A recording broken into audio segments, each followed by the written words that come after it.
All right, so remember those special right triangles? We were talking about 45, 45, 90 triangles. Those were the triangles that had two legs that were exactly the same, isosceles right triangles, and two angles that were exactly the same in the right triangle family. In other words, they had to have either tick marks on their legs, or they had to have arcs, equal arcs at their angles, in addition to having that 90-degree angle. So when that happened, because this leg has to be equal to this leg, we have to have 4 for our second leg. And we could use the Pythagorean theorem, leg squared plus leg squared is hypotenuse squared, to calculate this, but we learned some shortcuts for this because when 4 squared and 4 squared are added up, 16 and 16 is 32. And when we want to find out what the hypotenuse is by taking the square root of both sides, the opposite of squaring is square rooting, then we end up with a square root of 32, which we had to either use our cake method or use prime factorization or factor trees. And we found out that this was 2 of those 16s, and 16 is a perfect square. The square root of 16 becomes a 4, and we get 4 square roots of 2. So we decided that that was kind of tedious, and we didn't want to do that over and over and over again. So we learned some shortcuts. If you have a leg and you want to get to the hypotenuse on a 45, 45, 90 triangle, an isosceles right triangle, you multiply by the square root of 2. Multiply to make it larger, and because there are two legs that are exactly the same, we work them out with Pythagorean theorem. It's always the factor of the square root of 2. When you want to go from the hypotenuse to a leg, then we have to make it smaller, so we're dividing, and we divide by the square root of 2. So we can create our table that says if I have a leg that is x in length, the other leg also has to be x in length, and the hypotenuse has to be x times the square root of 2. It doesn't matter what that leg happens to be. So when we have a isosceles right triangle with a leg that is 7, the other leg also has to have a value of 7, and the hypotenuse has to be 7 square roots of 2. Multiply by the square root of 2 to get to the hypotenuse. Divide by the square root of 2 to get back to a leg.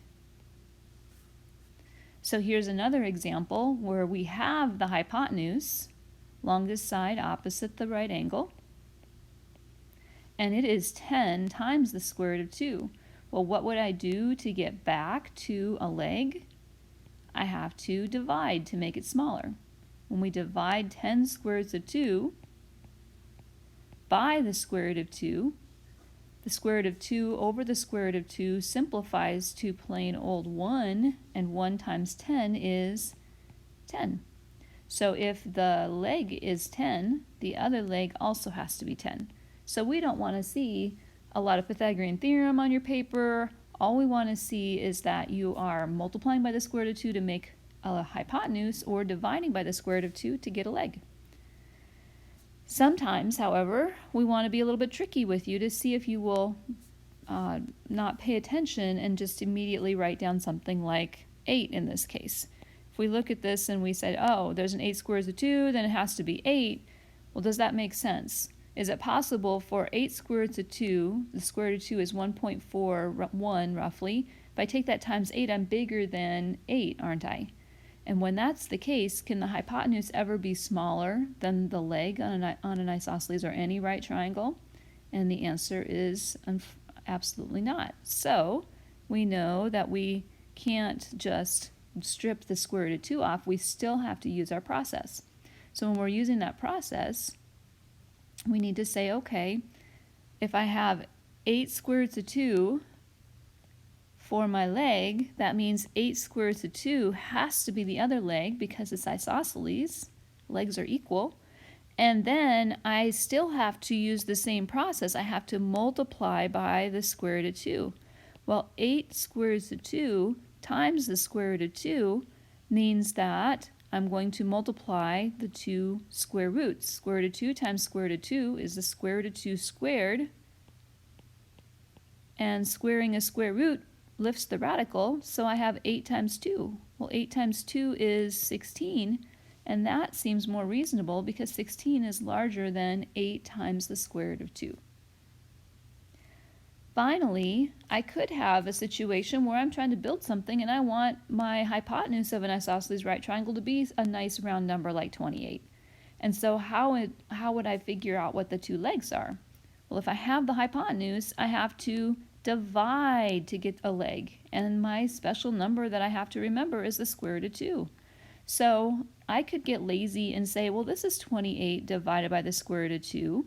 And the other leg is also 28 divided by the square root of 2.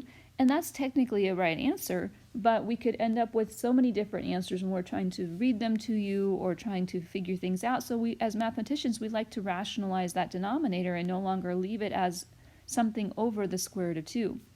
So when we do that, we just say, hey, that's no big deal.